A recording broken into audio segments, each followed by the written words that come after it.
Good afternoon. Thank you for tuning into Leadership Matters with the People's Doctors, informing leaders, inspiring solutions. I'm Andre Howard, your lead co-host for today. Delighted to have with me my co-hosts, Dr. Cheryl White, Dr. Loretta Howard. How are you ladies this afternoon? Doing well, thank Doing you. well. Great. Today we're going to continue our discussion on governance, and we have a very special guest that's joining us today, Matt Obert. Matt, how are you? Good, good. And I'm really grateful to be here today with all of you. Great, great. Glad to have you. And so we'll do a little bit more introduction in just a moment with Matt Obert. But again, continue to send in your audience questions at Leadership Matters questions at innovisions.org. Innovisions, innovisions.org. Give us some feedback. Drop a line. How are we doing? What can we improve on? Any topics you might want us to cover? Keep us in mind. So look forward to your feedback and questions that you continue to send in. Speaking of questions, why don't we dive into our first audience question? We've been getting some really good questions as of late and really appreciate our audience participating that way as well. Here's the first question that we want to address in this segment. This particular listener says, I'm thinking about joining a nonprofit board. What should I know about working with an executive director? Hmm. Yeah. Yeah. Dr. Is Loretta, that you is want to that take for me it? the answer or is that for somebody else? Well, you certainly can answer, Matt. I'm going to have Dr. Yeah. Loretta and Dr. Cheryl first, and then I'll have you, Matt. Dr. Loretta, how about you? For me, one of the things I would think they need to do is really understand the roles, what the difference is behind it, and the expectations as well from the executive director for board members. Making sure that as a board member, you don't undermine your executive director, I think is something that is necessary as well. So that part is something I think they really need to know. Great. Dr. Cheryl? Yeah, I would just add to what Dr. Loretta said. I agree with her wholeheartedly. I think the executive director is obviously the person that has a key relationship with the board member. So they have to get a sense as to is this someone who they want to support? Do their visions align? And and is there mutual respect? And can trust be developed to where there be open communication? And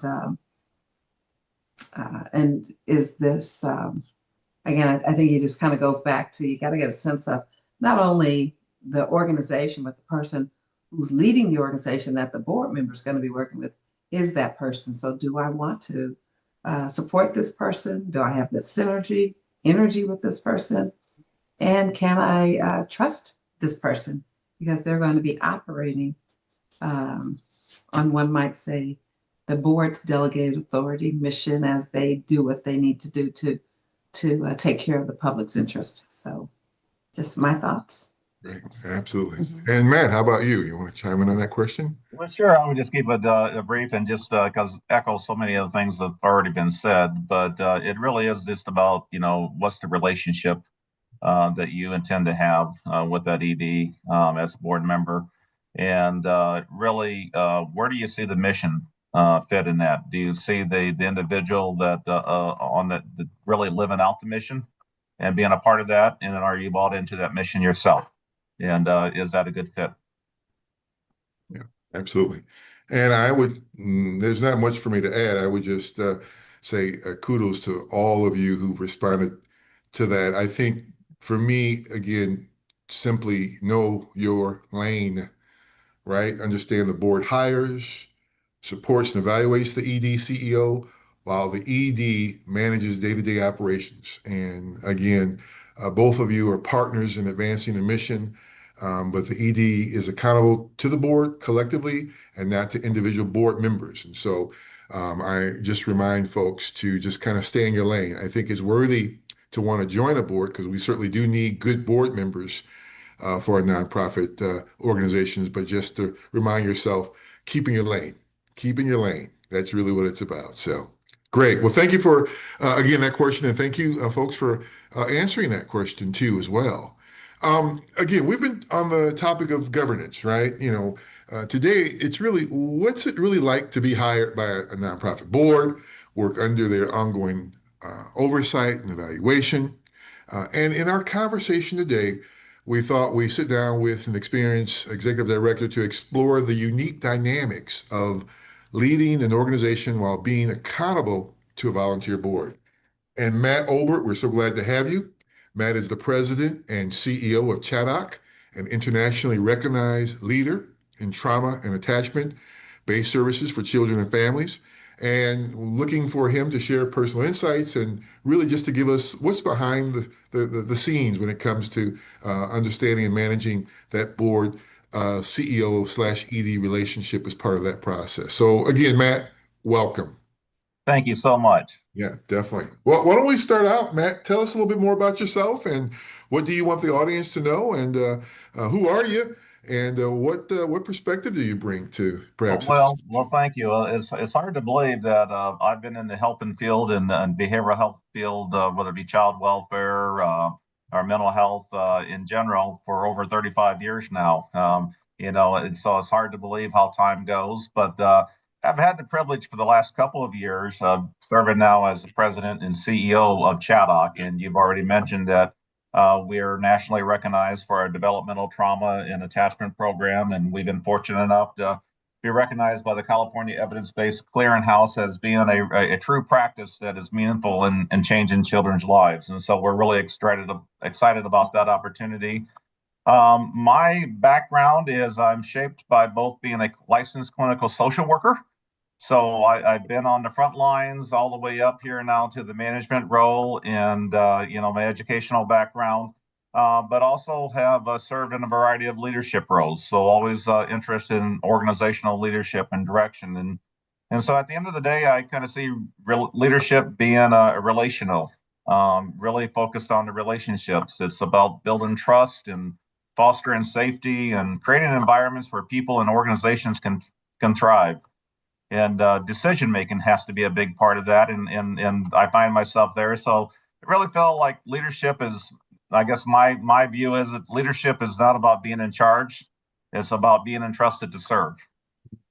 Wow. Yeah, that's powerful. Thank you for sharing that. So let's dig into this a little bit more, Matt. Let's talk about this interviewing experience. Dr. Cheryl, you want to take it from here? Yeah, sure. Matt, so maybe starting from the beginning, what was it like for you, and what might a person anticipate interviewing to serve in a nonprofit organization? Um, was that interview any different? Your thoughts? Yeah, I think it was a different experience from all the other opportunities that I've had to interview. This is the only CEO president job that I actually interviewed for here with the nonprofit organization.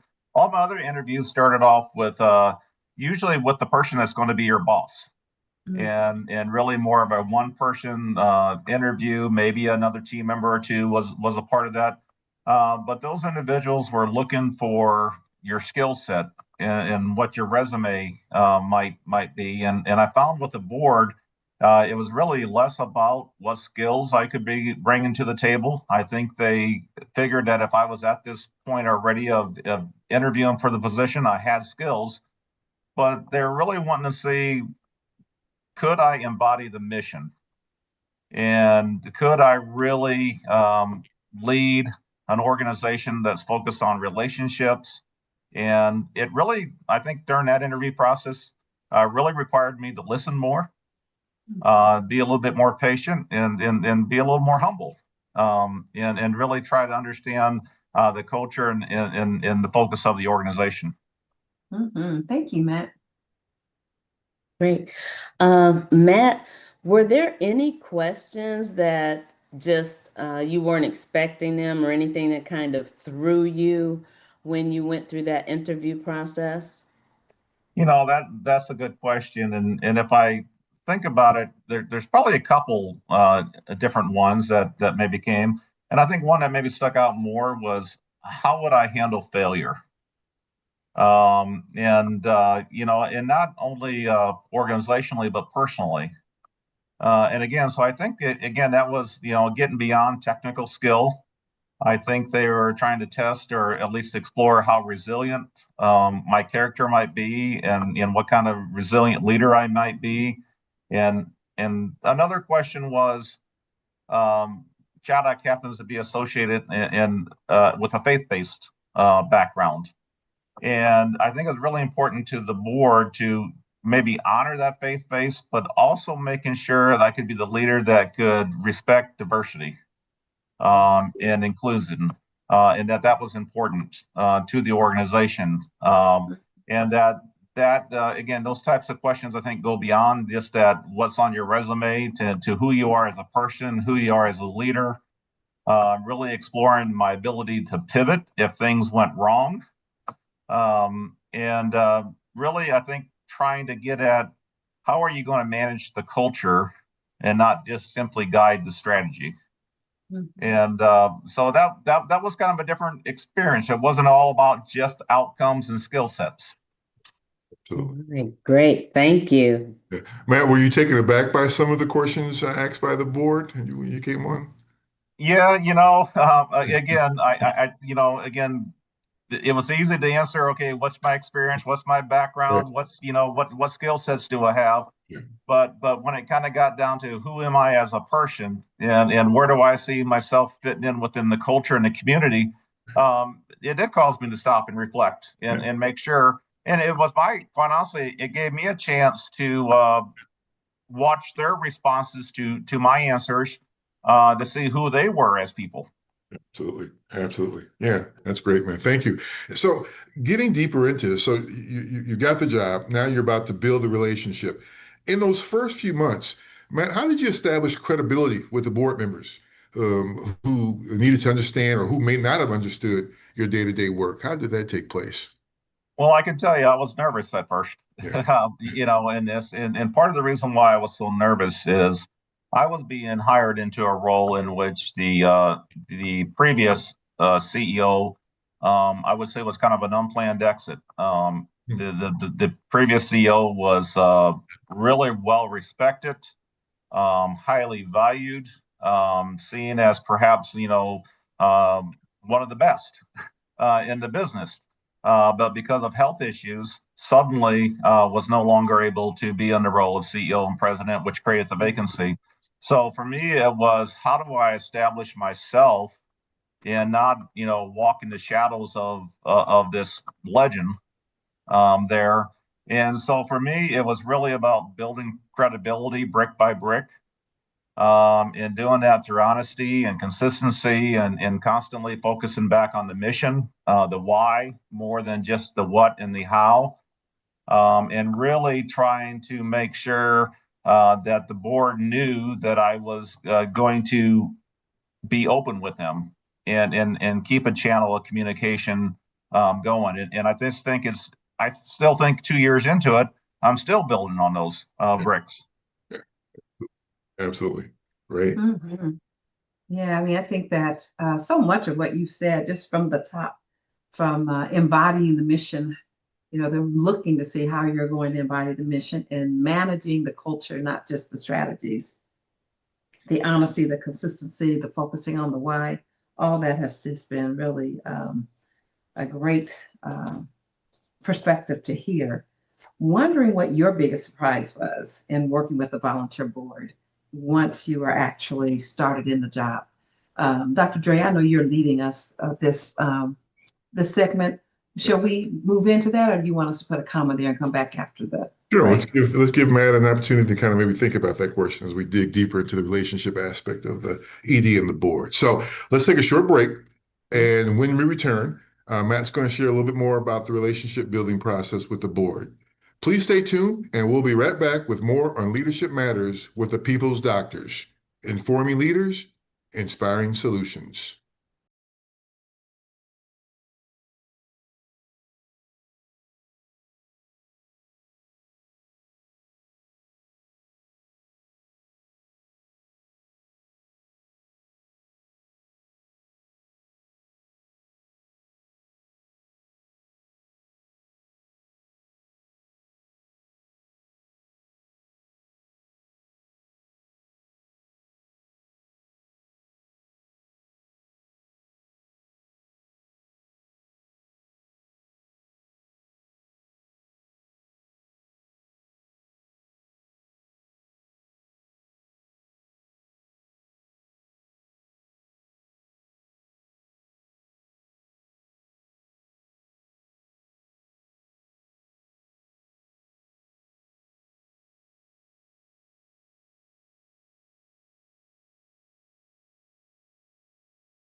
And we're back with more on Leadership Matters with the People's Doctors, informing leaders, inspiring solutions.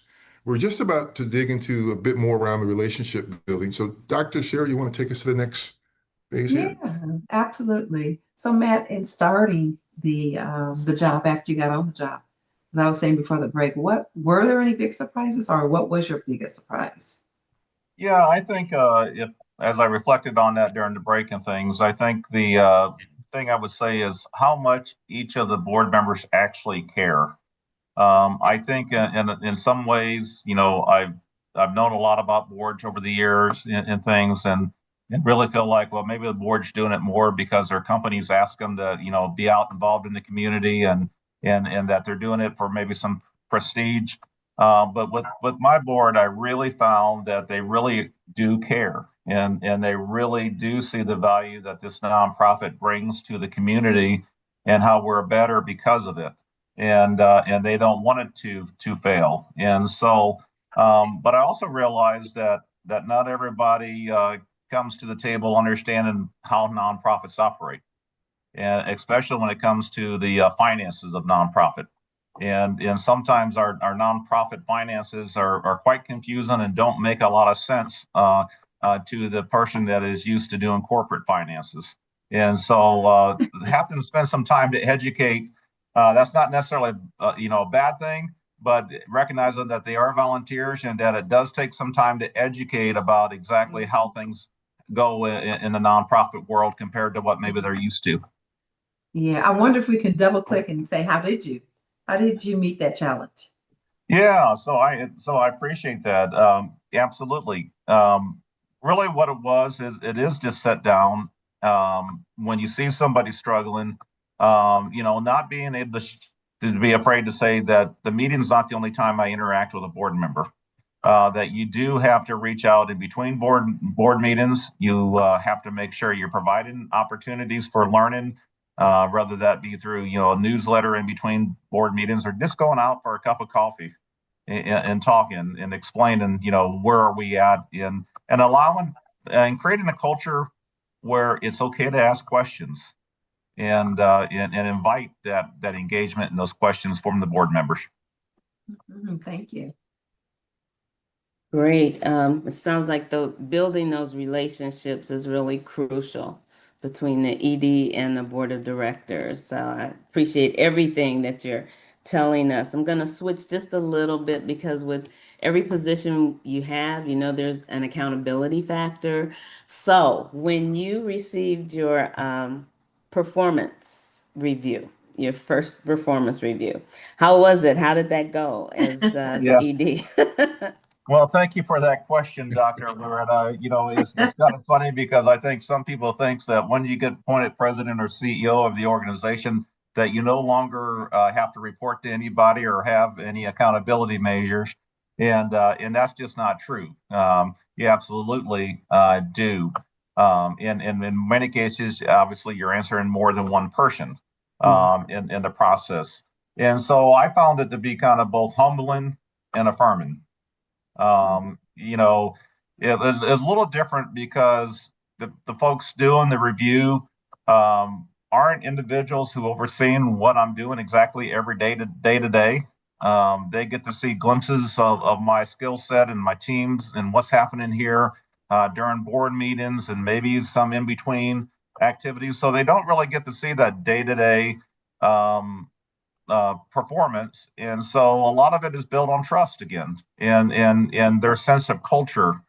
And so it just reminded me that it was more about relationships, and I'm very thankful to be working for a board that doesn't cross over and become micromanagers and not understand their role as governance and allow me to run the day-to-day activities here for the organization. And so, but yet still have goals. We still have a strategic plan and objectives that we're trying to achieve, and I had to be able to show the progress being made. Absolutely. Right, great. Thank you. Yeah. But Matt, what's the real skinny? How did you really handle getting a performance feedback from the board? I mean, were you antsy? Were you scared? Were you a little nervous? I mean, what was your expectation? How about all of those? Okay. Yeah, yeah, yeah. I think one of the things that I think, that I've learned is that leadership at any level is really about making decisions and being confident in your decisions, even when you don't have all the information. But if you used your best ability to make the best decision in the moment, then you can be open to learning from others if that decision wasn't right or if the outcome didn't lead to the best. And so I really kind of became to accept that feedback, even when it's clumsy or perhaps difficult feedback, it's still really a gift. It is an opportunity to continue to learn, to grow. So, board members, sometimes don't know the nonprofit lingo and what they try to, translate into what it means for mission and culture sometimes isn't the way, as nonprofit leaders we see it. And so I think I just had to accept that, hey, have I done my best? And trust, again, if I built a relationship, that even if it is some clumsy or difficult feedback, it's really meant to be a gift to help move us forward. And that's the way I tried to take it. Great. Mhm. Thank you. Yes. And I think continuing in the vein perhaps of managing the relationship and also looking at the performance, the board, you're having to be accountable to the board while also managing, leading, providing the direction and support to staff. How did you manage that balance? Well, again, I can, one of the core values here at Chaddock is lifelong learning. So I try to embody that, and I continue to learn in this process. But I really see myself as kind of being the bridge between vision and practice. Mhm. So I'm really leading the daily operations, culture, and the strategy. But with the board, I'm really ensuring governance, accountability, and alignment with the mission. And so I think it's just finding that bridge and how to, walk across which side of the bridge that you're on at any given time. So really finding that balance that comes from being clear about the roles again, and that goes back to boards govern, CEOs lead and manage.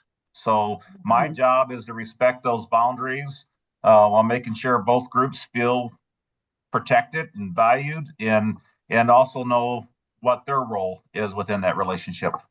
Yeah, love that metaphor with regards to bridge between vision and practice. Thank you. Yeah. Yeah. Um, Matt, you somewhat alluded to it with how you inform the boards keeping the roles separate and what you're supposed to do. But did you have to come up with some kind of a strategy to actually educate them on what you as a CEO are required to do day to day?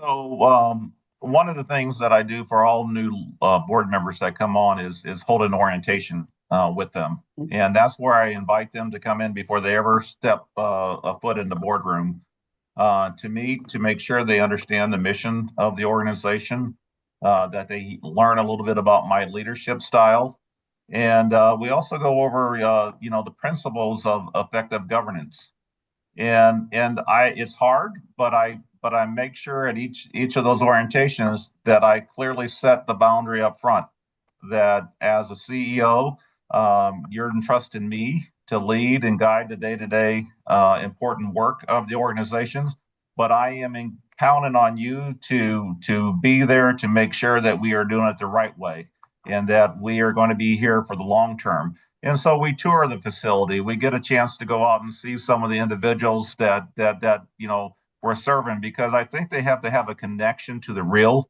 work that we're doing. And so throughout board meetings, we will share case reviews, which give them a little sight to the mission work that is done here. And I often invite other employees to come to our board meetings, one, to help build their future leadership skills, but two, again, to give the board direct insight to what happens here and tell the story in a way that allows them to feel involved without becoming involved in that day-to-day work. if that makes sense to you. So, Yeah. and like I said, newsletters in between meetings and other opportunities just to provide education and invite that learning. Not trying to teach everything at one time, just knowing that it is building brick by brick.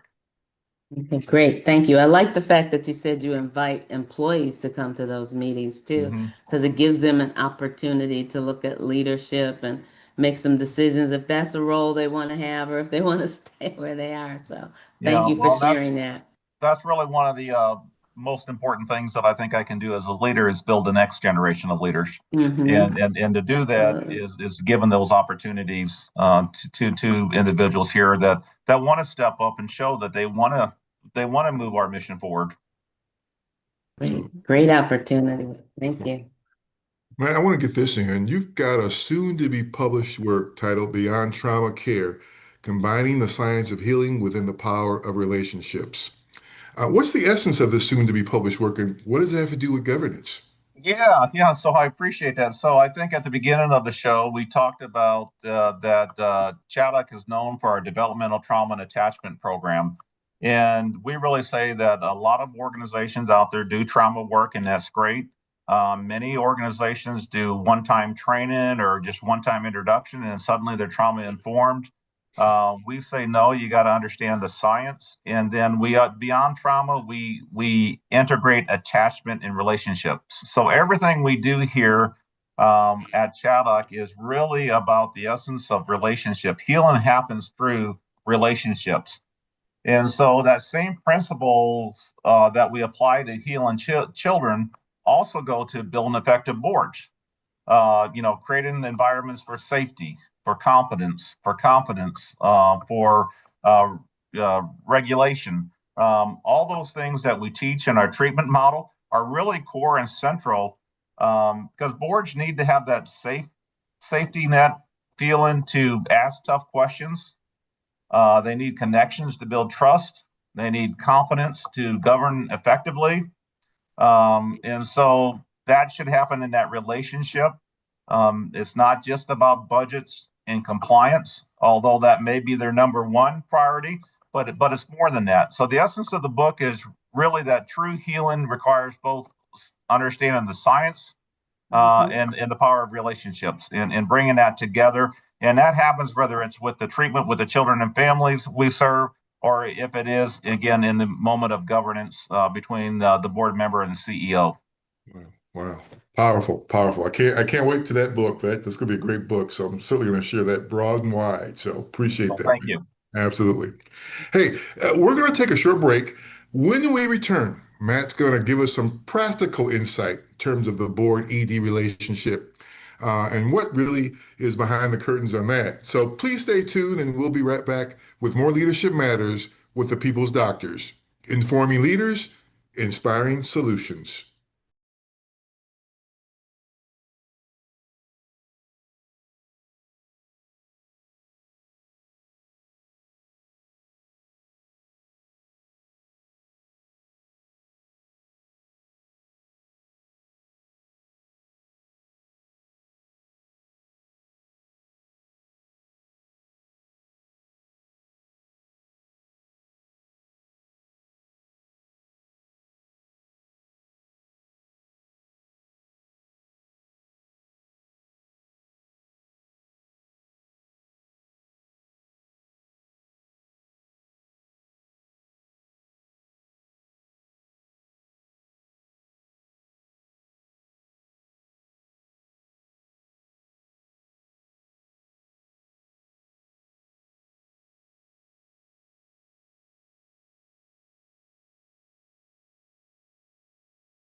And we are back with more on Leadership Matters with the People's Doctors, informing leaders, inspiring solutions. For those of you who are just joining us, again, I'm Andre Howard, lead co-host with Dr. Cheryl White. Dr. Loretta Howard is my co-host, and we have a wonderful guest with us, Matt Obert, who's been sharing some of the insights related to the relationship between the executive director and the board. And it's been pretty powerful, just lots of good information. And certainly I've been taking a lot of great notes here as well. I wanted to, before we move into further discussion around some of the practical pieces that we love Matt to share more on, is get to our second audience question. And again, really appreciate the questions that have been coming in. They've been pretty well tailored and really just awesome because it really gives us some additional essence and really depth to the shows that we are doing. But here's the other question that I want to get Dr. Cheryl, Dr. Loretta, Matt, to get your input on. And this question comes from, I serve on a board and I think we're micromanaging our executive director. How do we know if we're crossing the line? Dr. Cheryl, you want to take a swing at that one? Okay, I'll take an initial swing and say, um, if you're involved in tactics as opposed to strategy, that might be a one might say a clue. I loved our guest Matt's analogy with regards to the metaphor of the bridge. So if you've gotten off the bridge of the vision Right. and you're down in the practices, that's probably a clue that you're stepping toes into operations, doing a little micromanaging. I think having meetings that don't include your executive director first, even with stakeholders or potential funders, again, I think if you're getting ahead of as opposed to supporting your executive director and your directing staff versus working through your executive director, then yeah, you're probably engaging in a little bit of over managing of your ED. And it's always interesting to know, like, why might that be happening? If you're over managing because you don't think your ED can handle it, that's a concern. Micromanage is a funny word. We never know why people are using it. I say we want to provide direction based on the competence and the need of the other person. So there would be some question as to the why if these things are happening, and if you have an ED that needs developing, or if you have board members, as Matt was talking about previously, that maybe need a little bit more orientation and training as to their role, would be my thoughts. Great. Thank you. Dr. Loretta? I agree with everything Dr. Cheryl said. The only thing I would add to it is if a board member is, I guess, always on site, wanting to know about various staffing issues, staff schedules, and just all the little fine details of everything, and they want to be involved with that part of it when it's not necessary for them to do that. If you have that trust in your executive director, they're going to take care of that, or they have staff that's taking care. So a board member who just always happens to be around in the neighborhood and want to know what's going on with the daily activities, that's, to me, that's kind of a sign that they're crossing the line a little bit. You don't want to call them an involved board member? That's overly, there's involved, Okay. there's good involvement and there's unnecessary involvement. That's unnecessary involvement. Great. Too much involvement. Yes, yes, yes. All right. Matt, how about you? Yeah, I would repeat Dr. Loretta and Dr. Cheryl both great insight on that. And again, if we go back to the bridge analysis, ask, am I crossing over the bridge? Because really the boards are intended to be on one side, the organization is supposed to be on the other, and in the middle is the CEO, and that's really kind of guiding both of that. So if board members, like it's been said already, are going across the bridge without the CEO's knowledge and seeking input from whether it be the employees or other stakeholders, and leaving out the CEO, that could be a problem. But I think the best way to tell is, again, My belief is that this is built on relationships. So it should be you as a board member. If you're wondering that, you should be asking directly to your CEO and leader, do you feel micromanaged? Or more, maybe not that question, because that's kind of how do you explain that?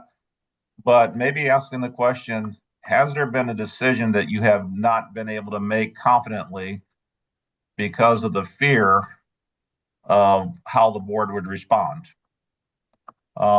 Because in this role, we have to make decisions every day. And if I feel like I'm frozen every time that I go to make a decision because I'm going to be second guessed, or I'm going to have someone question that decision or challenge that, we can have dialogue. But if I feel constantly frozen or stuck, it might be because I'm being overmanaged and not allowed to really bring my best to the table and guide the direction of the day-to-day operation. Definitely, definitely. That frozen piece is powerful. And again, I think all three of you really took the words out of my mouth. I was going to say the same thing you were going to say as well. But I always think about that governance test as well. You know, is this a board decision or a management decision? You know, board decisions, as we've talked about, involve policy, strategy, maybe budget approval, the ED evaluation, maybe major organizational direction, perhaps. And everything else, I think, typically falls into the management bucket. So if you're debating the details of how something gets done rather than whether it should be done, you're probably in the management territory. And so always thinking about that governance test is what I would just add to that particular question as well. So, but great question. Again, keep those questions coming in, audience. Really appreciate that as well. Let's continue our discussion with this relationship board and the executive director, really delving into some of the practical advice. Dr. Loretta, what would you ask us next? Okay, Matt, what would you tell someone who is considering their first role as an executive director about working with boards? And let me be a little bit more specific. Someone who has been in a corporate America environment, now all of a sudden they've gotten this wonderful role as an executive director for a nonprofit. What would you tell them? What advice would you give them? Yeah. Well, again, be ready for change. Oh, yeah. You know, and again, it goes back to I think you're going to have to be patient. Going to have to be willing to understand motivation and guidance from your board, and so you're going to have to be a little humble, maybe at times, within this process. But I think one of the important things that, you know, I guess when talking with my peers now, since being in the role of an executive director, and listening to some peers that work with boards that have long-term board members with no term limits. Oh, And the challenge is that brings of this is the way we've always done it and who we are, and how that perhaps in corporate America, maybe you're looking at if the results are there, we move in a direction, or we change quickly, and we pivot. But often boards that are filled with members that do not have any term limits or do not have any chance for fresh ideas or new turnover. Be prepared that you may hit with a lot of resistance when you're ready to bring in a new idea or a new direction. And I think that would make it, more challenging. I'm blessed here that we don't have that situation. And there's times when we lose someone on the board, and I've been in it just in my 2 years, who has been very valuable to me, and I hated to see them go.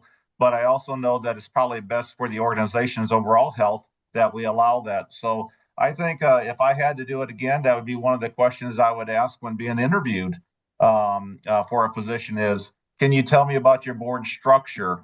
And can you tell me about term limits and how the board rotates and how that happens? Because I do think it makes a big difference and will impact on how you're able to govern day to day. mm-hmm. Thank you so much. And I'm so glad you mentioned those board term limits because Yeah, there are individuals in those roles that they feel it's a lifetime position. Yeah, Term limits might be a good thing. and most of those mean it well. They wear it. I mean, Hmm. they believe it in their heart that the organization is that valuable that they want to stay and commit a lifetime. But also, it can really cloud judgment and cloud progress at times. Hmm. mm-hmm. Absolutely. Yeah, Thank you, Matt. yeah. Those are really good questions and to ask if one is seeking an ED position. It actually takes us back to last week's conversation. So if you didn't hear our Yeah, guest last week speaking yeah. about board term limits and the why and all that, you might go back and listen to our podcast from last week as well. So thank you, Matt. Matt, if you could train board members on one thing that could make your job easier, what would it be? Well, I think we probably have repeated it several times already. Know their lane, right? And know what it means by governance versus being an operational leader. Obviously that's important, but let's move beyond that. I think one of the things is that is so important, and I found it to be extremely important, is help train my board members to really tell our story, because they're the ones that can bring new friends to our organization. And those new friends may lead to donors. They may lead to volunteers in many different ways. And they may lead to new opportunities for families that we serve. And so, really helping a board member learn how to talk our talk and share that with others in their sphere of connections. I think is just vitally important that they don't keep what's happening here at the organization in that boardroom. That they're equipped to take it out and share that no matter where they may be. Mm-hmm. Love both of those. Know your lane, stay in it. Yep. Mhm. Learn the story and share it. Thank Yeah. you. Absolutely. Matt, you said you've been in this role for a couple of years now? Yeah, just Okay. my second year at this point in time. So Okay. So during that time, is there anything you would think about um, as you've been the CEO for Chaddock? Is there anything that you wish you had known about board relationships and CEO relationships before you accepted the role? so let me. I guess I'd put this in this context. I assumed that I would have to maintain a close relationship with the board chair or the president of the board and maybe the executive team of the board. But what I've realized is that it's really not optional to have relationships just with them. You have to have relationships with every member of your board, and that takes work. And some of those relationships are deeper perhaps than others, and you have more opportunities just from the role of being on the executive committee. Those relationships, you have more natural opportunities to connect, but you cannot forget that the board member who is showing up and wants to be engaged every day, that the way that's done is through relationships. So you really have to focus on building a relationship with each and every board member. Matt, would it be wrong to ask you, do you have favorites? I mean, you don't have to name names, but don't you, doesn't the ED have favorites Well, when it comes to board members? some of those may be listening, so I want to create it. But that's the thing is Yeah, each board member brings their own skill set, right, their own personality, right. their own life story to the table. Yep. So it's not necessarily about having favorites or non-favorites. It's about meeting the person where they're at. And again, it goes back to our treatment model. Are you willing to meet the individual where they're at, be attuned to their needs, Right. and then can they reciprocate and be attuned to your needs as the leader? Absolutely. Thank So you. Thank you for being transparent, man. so Appreciate yeah. that. Great. Well, this is a great time to take another short break. And when we return, we're going to have Matt kind of wrap us up here in terms of some next steps, advice he would just give to those who are listeners after the break. So please stay tuned, and we'll be right back with more on Leadership Matters with the People's Doctors. Informing leaders, inspiring solutions.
All right, and we are back with more on Leadership Matters with the People's Doctors, informing leaders, inspiring solutions. Just a great show. Matt's had great insight. I've got pages of notes I've been taking, and so really appreciate all the wisdom you kind of shared with us and our listening audience.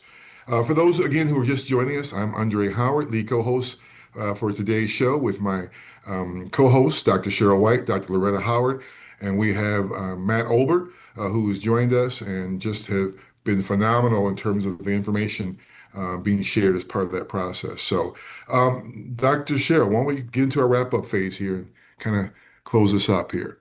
Hmm. Yeah, so Matt, one of the questions we've been asking all of our guests is, what brings you joy and what do you hope for? Yeah. Well, of course, I better say when I talk about joy in my life, I better acknowledge my wife, Amy, and my four children, and make sure that they know they totally bring me joy. But when I think about my professional career, it really is my background as being a licensed clinical social worker and all the things that we've talked about here at Chaddock. It's really that joy of seeing transformation occur, whether that's in a child rediscovering, their sense of safety and finding hope and being able to then form relationships with whether that be with the family that they grew up with or perhaps even a new family, but really finding and fostering those connections to where they can feel their own sense of joy brings me a lot of joy. But another thing that really brings me joy is helping employees at all levels understand that they are leaders too, and they have an opportunity to be leaders in their circle. And any chance that I get an opportunity to help build that or see them step up and feel that, that really brings me a lot of joy. And now that again, our organization is training others to do the work that we do. I've been, invited to do strategic planning work with other organizations and leadership training with other organizations.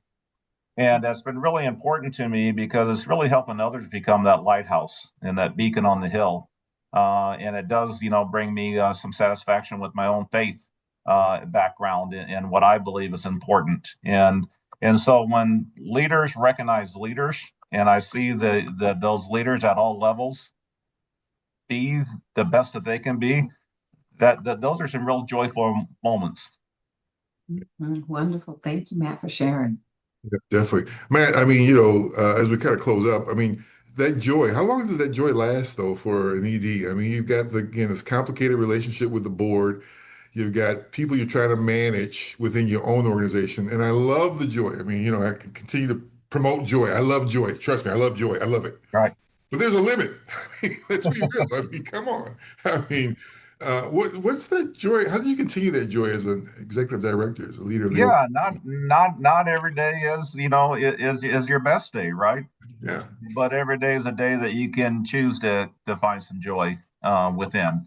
And for me, it is really about the people that come to work with me every day and what they bring to the table. And some days that I'm going down the roller coaster and feeling anxious and not on track and not focused.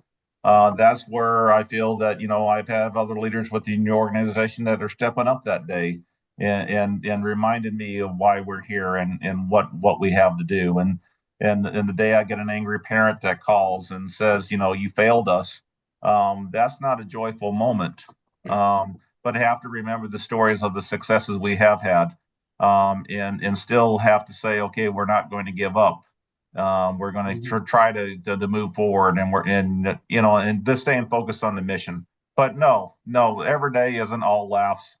But when it can be, you need to celebrate, and I think that's the thing: is celebrate the successes in our work. Sometimes you don't get to see them right up front. Maybe years down the line when you really realize the impact you had.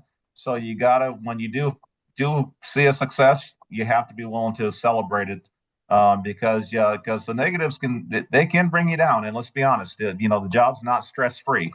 So if you think that you're coming into this job and it's just all fun and it's all about being out there, be prepared for some hard days. They do happen.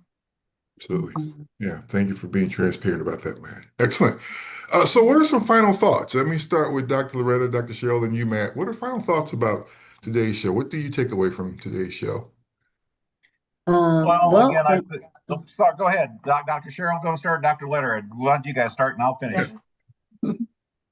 no, I was just going to say I have appreciated everything that Matt has talked about today, from about staying in your lane. The bridge part was great, vision to practice, the orientation for the board members, telling your story. You need them to do that. So I've loved everything I've heard. I've taken down some serious notes because I want to share those notes and definitely direct people to watch this episode of Leadership Matters. I have a few choice people I'll be sharing that with for sure and making sure they watch it. Mhm. Yes, I will echo you, Dr. Loretta, with regards to one of my favorites is that metaphor with regards to Mhm. the bridge and well, from the vision to the practice with the CEO. I mean, Mhm. CEO in the middle. So I love that analogy. I also want to stick with the joy Mhm. and challenge us all as leaders. Say, what might we do to increase joy and reduce suffering? So I think those would be my final thoughts I'd like to leave our audience with today. Great. Matt?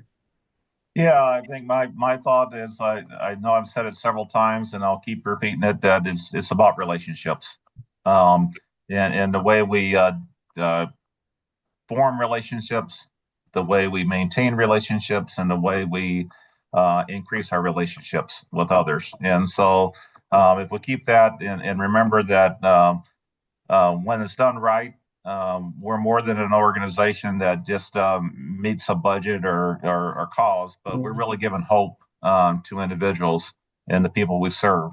And that's what we're really wanting to connect. Absolutely. Yeah, and I would just again echo everything that's been said. I think for me, it's really when you and the board can be on the same page and you see those that you co-create with in the community really prosper and really live a life that's well and full. That's powerful for me. That gives me motivation to carry on. And I think the relationship between the board and the ED can certainly, as they co-create that particular atmosphere, I think it just resonates throughout the community and it's really powerful. So I just really appreciate that. So thank you all for that. Matt, if folks wanted to get in touch with you, how can they get in touch with you? You've got this wonderful published work that's coming up.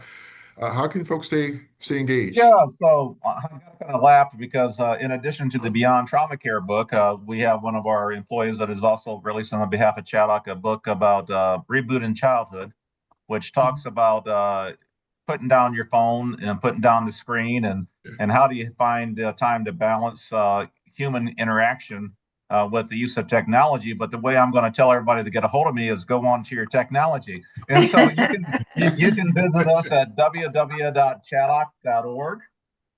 Or you can email me at M as in Matt, Obert, O-B as in boy, E-R-T, at chaddock.org. And Chaddock is spelled CHADDOCK.org.